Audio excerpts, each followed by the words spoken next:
সকলোকে নমস্কাৰ জনাই এটি নতুন পাঠৰ আৰম্ভ কৰিবলৈ লৈছো। আজি ছাত্ৰ ছাত্ৰীৰ মাজলৈ আগবঢ়াই অনা পাঠটি হৈছে পঞ্চম শ্ৰেণীৰ আমাৰ পৰিৱেশ পাঠ্যপুথিৰ পাঠ 6 বতৰ। ছাত্ৰ ছাত্ৰীসকল, বতৰ শব্দটো নিশ্চয় তোমালোক আটাইৰে চিনাকি।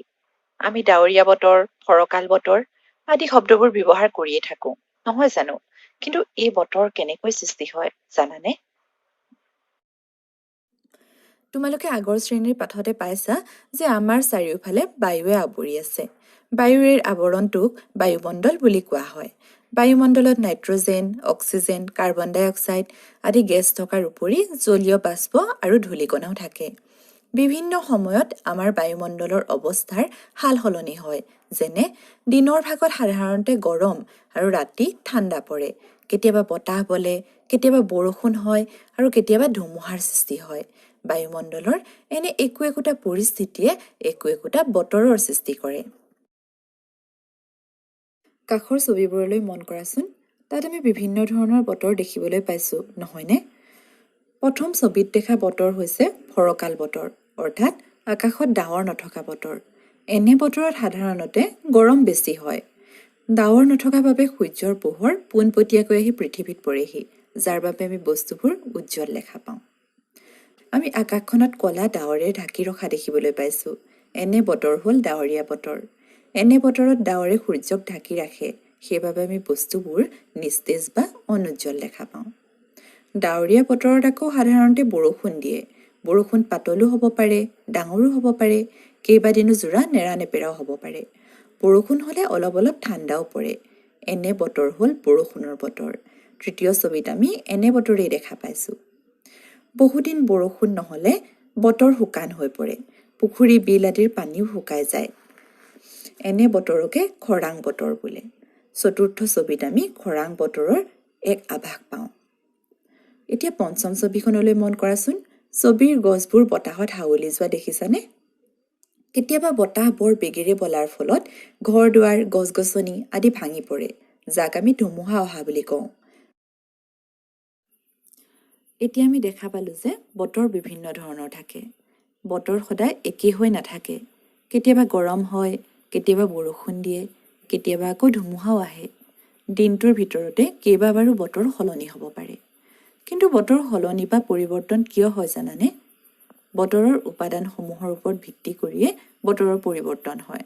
এই উপাদানসমূহ হ'ল বায়ুমণ্ডলৰ উষ্ণতা, বতাহৰ দিশ আৰু বেগ, বৰষুণৰ পৰিমাণ, মেঘৰ উপস্থিতি, বায়ুত থকা জলীয় বাষ্পৰ পৰিমাণ। এই উপাদানবিলাক কম বা বেছি হ'লে বতৰৰ পৰিৱৰ্তন হয়। উদাহৰণস্বৰূপে, বতৰ গৰম নে ঠাণ্ডা হ'ব সেয়া উষ্ণতাৰ ওপৰত নিৰ্ভৰ কৰি ক'ব পাৰি। মেঘৰ উপস্থিতিয়ে বতৰ ডাৱৰীয়া হ'ব নে ফৰকাল হ'ব সেই কথা কয়। ঋতু পৰিৱৰ্তনৰ ওপৰতো বতৰৰ পৰিৱৰ্তন নিৰ্ভৰ কৰে। বছৰৰ একো একোটা ঋতুত সাধাৰণতে একোটা বিশেষ ধৰণৰ বতৰ দেখিবলৈ পোৱা যায়। যেনে গ্ৰীষ্মকালত অৰ্থাৎ জেঠ-আহাৰ মাহত বতৰ গৰম হয়।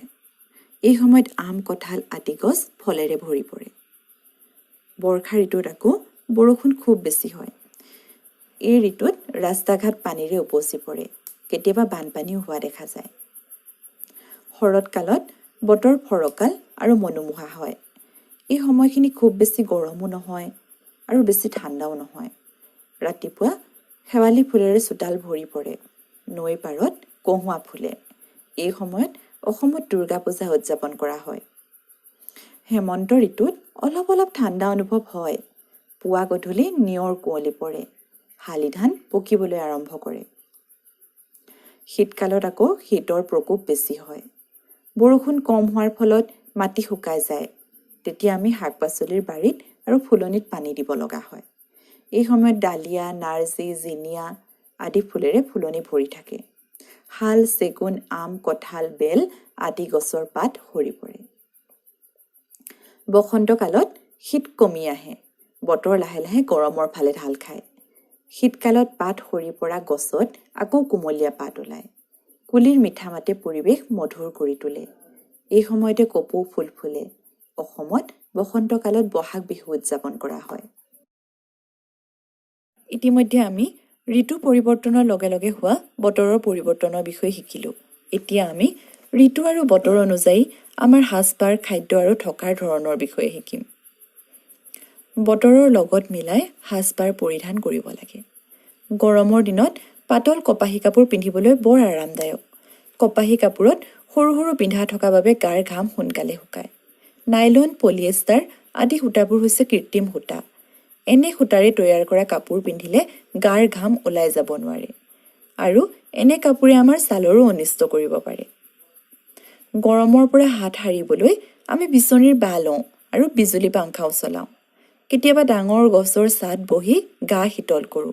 গৰমৰ দিনত আমি ফল মূলৰ ৰস, টেঙা আঞ্জা, দৈ আদি খাবলৈ ভাল পাওঁ।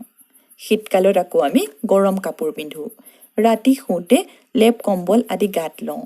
শীতৰ পৰা হাত সাৰিবলৈ জুই তাপো লওঁ। আমি সাধাৰণতে শীতত ঊলৰ কাপোৰ পিন্ধোঁ। আমাৰ অসমত তৈয়াৰী এৰী কাপোৰৰ ব্যৱহাৰো শীতকালতে হয়। কেতিয়াবা আকৌ খুব বেছি বৰষুণ দিলে বা বতাহ মাৰিলেও আমাৰ ঠাণ্ডা লাগে। কিন্তু এই ঠাণ্ডা শীতকালৰ ঠাণ্ডাৰ দৰে নহয়। এনেকুৱা বতৰত অলপ ডাঠ কাপোৰ পিন্ধাটো ভাল। বতৰৰ পৰিৱৰ্তন যে কেৱল মাত্ৰ উপাদানৰ সাল সলনি বা ঋতু পৰিৱৰ্তনৰ বাবেই হয় তেনে নহয়। মানুহৰ কিছুমান প্ৰকৃতি বিৰোধী কামেও বতৰৰ ওপৰত প্ৰভাৱ পেলায়। কিন্তু এই প্ৰভাৱ বা পৰিৱৰ্তন ভালৰ বাবে নহয়। উদাহৰণস্বৰূপে, মানুহে গছ-গছনি কটাৰ ফলত বতৰৰ বিভিন্ন পৰিৱৰ্তন আহিছে। আগতে মেঘালয়ৰ চেৰাপুঞ্জী আৰু মৌচিনৰাম অঞ্চলত প্ৰচুৰ পৰিমাণে বৰষুণ হৈছিল। কিন্তু মানুহে প্ৰয়োজনতকৈ অধিক পৰিমাণে গছ কটাৰ ফলত আগৰ তুলনাত বৰ্তমান এই অঞ্চলটোত বৰষুণৰ পৰিমাণ কমিছে। তোমালোকে নিশ্চয় ৰেডিঅ', টিভি বা মোবাইল ফোনত বতৰৰ বিভিন্ন তথ্য যেনে দিনটোৰ উষ্ণতা, হৈ যোৱা বৰষুণৰ পৰিমাণ, ধুমুহাৰ গতিবেগ আদি দিয়া নিশ্চয় দেখিছা। এই তথ্যসমূহ লাভ কৰিবৰ বাবে বতৰ বিজ্ঞান বিভাগে বিভিন্ন সঁজুলি ব্যৱহাৰ কৰে। এতিয়া এই সঁজুলিবোৰৰ বিষয়ে অলপ জানোচোন আহা। প্ৰথম ছবিত দেখা সঁজুলিটো হৈছে থাৰ্মোমিটাৰ। এই থাৰ্মোমিটাৰৰ দ্বাৰা বায়ুৰ উষ্ণতা জোখা হয়। বায়ুত থকা জলীয় বাষ্পৰ পৰিমাণ আকৌ দ্বিতীয় ছবিত দিয়া হাইগ্ৰমিটাৰৰ সহায়ত জোখা হয়। ৰেইন গজৰ দ্বাৰা বৰষুণৰ পৰিমাণ জোখা হয়। এই ৰেইন গছ-গছনি বা ঘৰ দুৱাৰৰ কাষত নাৰাখি মুকলি ঠাইত ৰখা হয়, যাতে বৰষুণৰ সঠিক পৰিমাণ আমি গম পাব পাৰোঁ। কোনো ঠাই বতৰ সম্পৰ্কে জানিবলৈ হ'লে সেই ঠাই বতাহৰ গতিবেগ আৰু বতাহৰ দিশ জনাটো অতি প্ৰয়োজনীয়। বতাহৰ দিশ জুখিবলৈ বায়ু দিগদৰ্শী সূচক নামৰ এবিধ সঁজুলি ব্যৱহাৰ কৰা হয়। প্ৰথম ছবিত তোমালোকে এই সঁজুলিবিধৰ ফটো দেখিছা। সঁজুলিটোৰ কাঁড়ডাল এনেদৰে লগোৱা হয় যাতে ই মুক্তভাৱে ঘূৰিব পাৰে। বতাহ যি ফালৰ পৰা বলে সূচক কাঁড়ডাল সেই দিশলৈ মুখ কৰি ৰয় আৰু তেনেকৈ আমি বতাহৰ দিশ গম পাব পাৰোঁ। দ্বিতীয় ছবিত থকা বায়ু মোজা নামৰ যন্ত্ৰবিধৰ দ্বাৰাও আমি বতাহৰ দিশ গম পাব পাৰোঁ। তৃতীয় ছবিত দেখা এনিমোমিটাৰৰ পৰা বতাহৰ গতিবেগ গম পাব পাৰোঁ। এই সঁজুলিটোত কেইটামান বাতি থাকে। বাতিকেইটাত বতাহ লাগিলে মাজৰ যিডাল শলখা আছে সেইডাল বেগেৰে ঘূৰে। শলখাডালৰ ঘূৰ্ণন জুখিবলৈ এডাল সূচক সংযোগ কৰা থাকে। সূচকডাল আকৌ এখন ডায়েলৰ ওপৰত ঘূৰি থাকে। ডায়েলখনক দাগ কাটি থোৱা থাকে আৰু তাৰ পৰাই আমি বতাহৰ বেগ গম পাব পাৰোঁ। শলখাডালৰ ঘূৰ্ণন জুখি বতাহৰ বেগ জানিব পাৰি। আমি ৰেডিঅ', টিভি আৰু ইণ্টাৰনেট যুক্ত মোবাইল বা কম্পিউটাৰৰ দ্বাৰা বতৰৰ আগজাননী পাব পাৰোঁ। তোমালোকে নিশ্চয় টেলিভিছন বা ৰেডিঅ'ত বতৰৰ আগলি বতৰা শুনিছা। ভাৰত চৰকাৰৰ বতৰ বিজ্ঞান বিভাগে গোটেই দেশখনৰ বাবে বতৰৰ আগজাননী প্ৰস্তুত আৰু প্ৰচাৰ কৰে। কিন্তু এই বতৰৰ আগজাননী দিয়াটো বাৰু কেনেকৈ সম্ভৱ হয়? কৃত্ৰিম উপগ্ৰহে পৃথিৱীৰ চাৰিওফালে ঘূৰি থাকে। এইবোৰত কেমেৰা সংযোগ কৰা থাকে। ঘূৰি থকা অৱস্থাত এইবোৰত লগাই থোৱা কেমেৰাই বায়ুমণ্ডলত থকা ডাৱৰৰ আৱৰণ, বতাহৰ দিশ আৰু বেগৰ পৰিমাণ আদিৰ স্পষ্ট ছবি তুলি বতৰ বিজ্ঞান কেন্দ্ৰলৈ পঠিয়াই দিয়ে। এই উপগ্ৰহসমূহে অৰণ্য, মৰুভূমি, তুষাৰাবৃত অঞ্চল আদিৰ দৰে দুৰ্গম ঠাই বতৰো পৰ্যবেক্ষণ কৰিব পাৰে। বতৰ বিজ্ঞান কেন্দ্ৰত এই তথ্যবোৰ অধ্যয়ন কৰি বতৰৰ আগজাননী প্ৰস্তুত কৰা হয় আৰু তেনেকৈ আমি বতৰৰ আগলি বতৰা পাবলৈ সমৰ্থ হওঁ। বতৰৰ আগলি বতৰাই আমাক সহায় কৰে আৰু আমাৰ উপৰি কিছুমান লোকক এই বতৰৰ তথ্যই বিশেষ ধৰণে সহায় কৰে। তেওঁলোক হৈছে জাহাজৰ নাবিক, সাগৰত মাছ ধৰা মাছমৰীয়া, বিমান চালক, পৰ্বত আৰোহণকাৰী আদি। তেওঁলোকৰ কৰা কামবিলাকৰ বাবে বতৰৰ আগলি বতৰা জনাটো অতিকৈ প্ৰয়োজনীয়। আমি কি শিকিলোঁ? বতৰ বিভিন্ন ধৰণৰ থাকে। বায়ুমণ্ডলৰ একো একোটা পৰিস্থিতিয়ে একো একোটা বতৰৰ সৃষ্টি কৰে। বায়ুমণ্ডলৰ উষ্ণতা, বতাহৰ দিশ আৰু বেগ, মেঘৰ উপস্থিতি, বায়ুত থকা জলীয় বাষ্পৰ পৰিমাণ আদিৰ ওপৰত বতৰ নিৰ্ভৰ কৰে। ঋতু পৰিৱৰ্তনৰ লগে লগে বতৰো পৰিৱৰ্তন হয়। বতৰ অনুযায়ী আমাৰ সাজপাৰ, খাদ্য আৰু থকাৰ ধৰণ বেলেগ বেলেগ হয়। বতৰৰ বিভিন্ন তথ্যপাতি জানিবলৈ কিছুমান সঁজুলি ব্যৱহাৰ কৰা হয়। জাহাজৰ নাবিক, সাগৰত মাছ মৰা মাছমৰীয়া, বিমান চালক, পৰ্বত আৰোহণকাৰীক আদিক বতৰৰ তথ্যই সহায় কৰে। কৃত্ৰিম উপগ্ৰহৰ জৰিয়তে বতৰৰ আগজাননী দিয়া সম্ভৱ হয়। আশা কৰোঁ ভিডিঅ'টোৰ পৰা সকলোৱে পাঠটোৰ বিষয়ে কিছু কথা গম পালে। যদি ভিডিঅ'টো ভাল লাগিছে তেনেহ'লে লাইক, শ্বেয়াৰ আৰু ছাবস্ক্ৰাইব কৰিব বুলি আশা কৰিলোঁ।